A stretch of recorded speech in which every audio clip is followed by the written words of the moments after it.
오늘 말씀은 창세기 32장 1절에서 12절까지의 말씀입니다.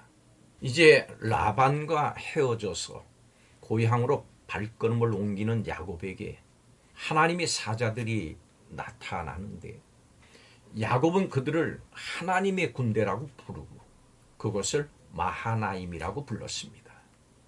거기서 야곱은 세일 땅에 있는 에서의 형편을 살피려고 종을 보냅니다.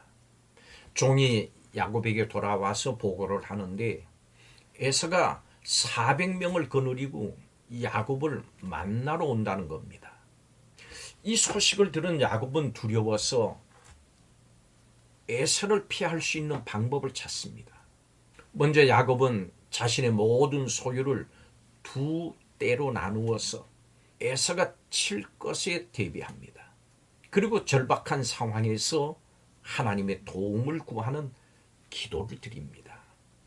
이때 야곱은 지금 이 자리까지 올 수 있도록 은혜를 베푸신 하나님을 기억을 하고 하나님께서 허락하신 큰 복을 헤아리면서 하나님이 그에게 주신 약속의 말씀에 의지해서 도움을 간절히 구하는 기도를 드립니다.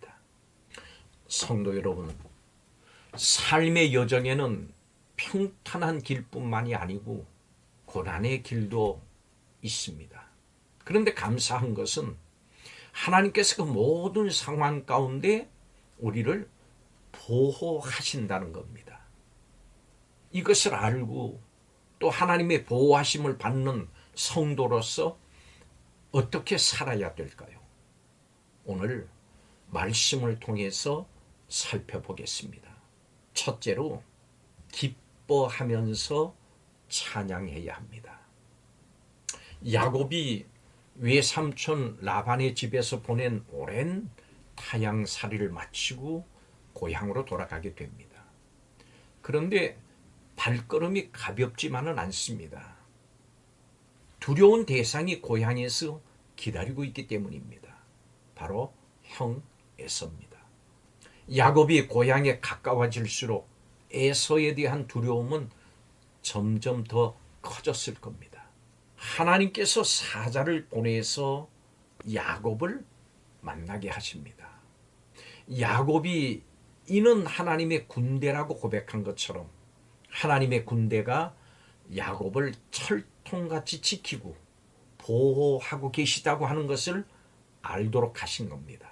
하나님은 세상의 유혹과 대적들로부터 또 모든 상황 속에서 능력으로 우리를 보호하십니다.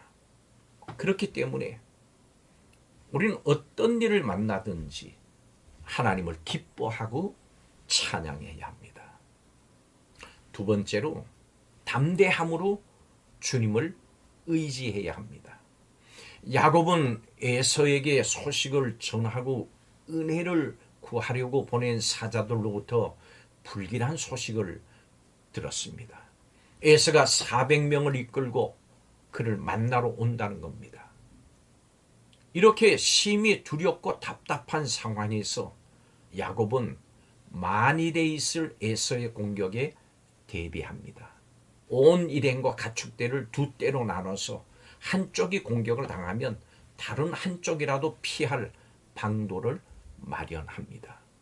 두려워하고 염려하면서 자신의 생각과 방법을 의지해서 그 피해를 최소화하려고 하는 것입니다. 야곱은 하나님께서 보호하고 계심을 잊고 있는 겁니다. 두려움과 염려를 이길 수 있는 방법은 무엇입니까?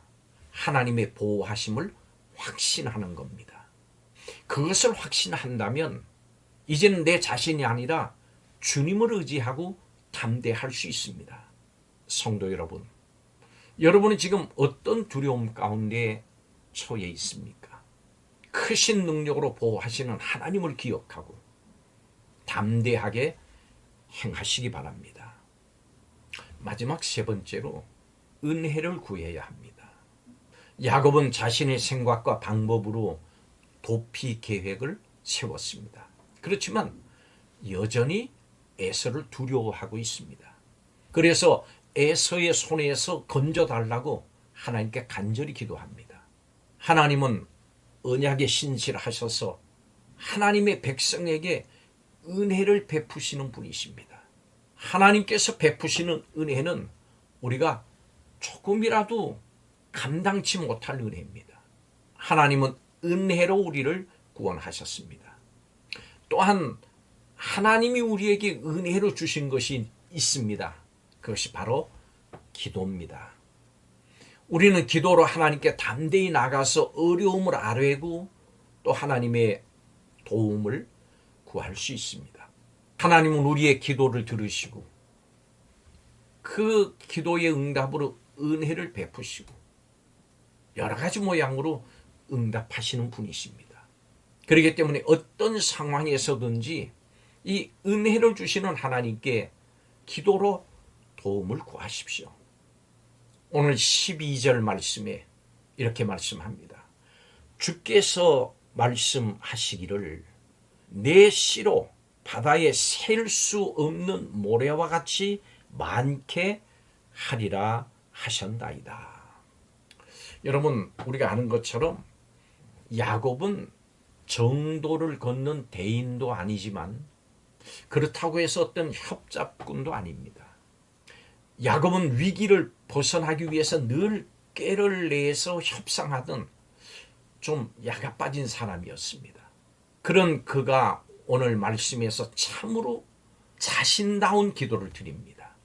에서가 400명의 사람을 대동을 하고 오고 있다고는 무시무시한 전가를 듣고 다급한 마음을 가지고 기도합니다. 야곱은 전에 하나님께서 자기와 하셨던 약속을 붙잡고 늘어집니다. 하나님 말씀하셨잖아요. 제 씨가 할아버지에게 말씀하셨던 것처럼 바다의 모래처럼 수없이 많아질 것이라고 약속하셨잖아요. 그런데 지금 이렇게 망하게 하시지는 않으시겠죠? 그렇습니다. 날마다 부끄러운 삶을 살더라도 우린 이렇게 하나님의 약속을 붙잡고 기도할 수 있는 하나님의 자녀입니다. 아버지께 드리는 기도이기 때문에 받은 말씀과 약속을 붙잡고 기도하기를 주저할 필요가 전혀 없습니다. 말씀과 약속을 붙잡고 기도하십시오. 하나님께서 항상 우리를 보호하시기 때문에 우리는 고난을 두려워하지 않고 그 하나님을 의지하게 됩니다. 은혜를 베푸셔서 우리의 기도를 들으시고 도우시는 하나님을 찬양하십시오. 하나님께서 보호하시니 담대하게 주님을 의지하면서 살아가십시오. 어떤 경우에도 하나님께서 은혜 베푸심을 믿고 기도하십시오. 은혜를 베푸시는 우리의 아버지께 도움을 구하십시오. 하나님이 들으십니다. 그리고 응답해 주십니다. 기도하겠습니다. 우리를 늘 지키시고 보호해 주심을 감사드립니다. 우리에게 보호하심의 언약을 주시고 은혜를 베푸시는 하나님께 두려워하지 않고 담대하게 살아가면서 말씀과 약속을 붙잡고 기도하게 하여 주옵소서. 하나님께서 도우실 줄을 믿습니다. 우리를 항상 보호하시고 은혜를 베푸시는 예수님의 이름으로 기도하옵나이다. 아멘.